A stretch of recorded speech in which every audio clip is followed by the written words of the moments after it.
welcome to a new video. Today we're going to talk about yesh and ein in a completely new context. These days, where we get a lot of instructions and prohibitions, disinfect your hand, don't touch this, put on your mask. There, you will find yesh and ein in a context you have never seen. Let me teach you that. Enjoy! Yesh and ein you can use for two things. One, for possessions, and two, for formal instructions. I come back to that now in a second. First, possessions. Let's repeat for a moment. Yesh li tapuach.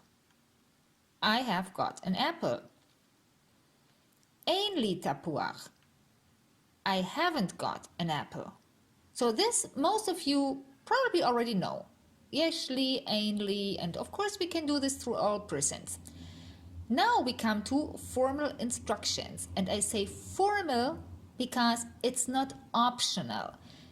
For example, it's mandatory to wear a mask.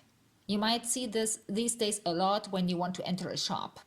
It's mandatory to wear a mask. Yesh la'atot masecha.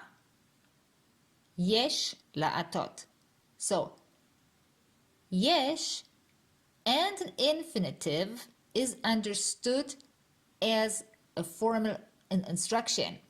So it's mandatory to whatever, yesh and infinitive.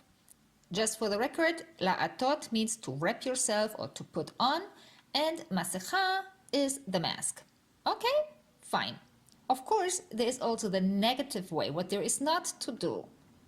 This for me is the perfect example. Don't touch the face. It's very, very difficult. So, don't touch the face. Ein lagat bapanim. Ein lagat bapanim. Ein lagat, don't. And it's also not optional. This is something you should not do. So ein plus an infinitive is the formal instruction what not to do, what is not permitted. Here for the record, laga'at is to touch and bapanim is in the face. So now you have yesh plus an infinitive and ein plus an infinitive, and it is always a formal instruction. Okay?